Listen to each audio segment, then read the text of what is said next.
बेळगावमधून अतिशय धक्कादायक घटना सध्या समोर येत आहे। बेळगाव शहरातील खासबाग सर्कल जवळील शहापूर भागात ही घटना घडली।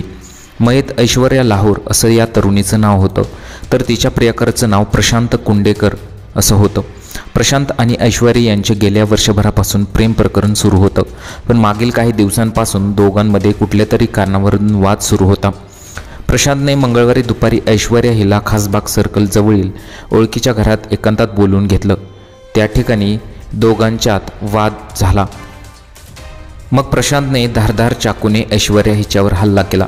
चाकूचा वार वरमी लागल्याने घटनास्थळीच रक्ताच्या थारोळ्यात कोसळून ऐश्वर्याचा मृत्यू झाला। ऐश्वर्याची हत्या केल्यानंतर प्रशांत भानावर आला। आपल्या हातून काय घडलं हे त्याला कळेना झालं।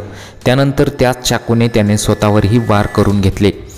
अतिप्रमाणात रक्तस्राव झाल्यामुळे त्याचाही तिथेच मृत्यू झाला।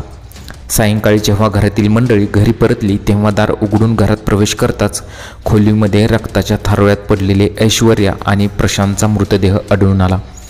मृतदेह पाहून मोठा धक्का बसलेल्या घरच्या लोकांना तातडीने घटनेची माहिती शहापूर पोलिसांना दिली।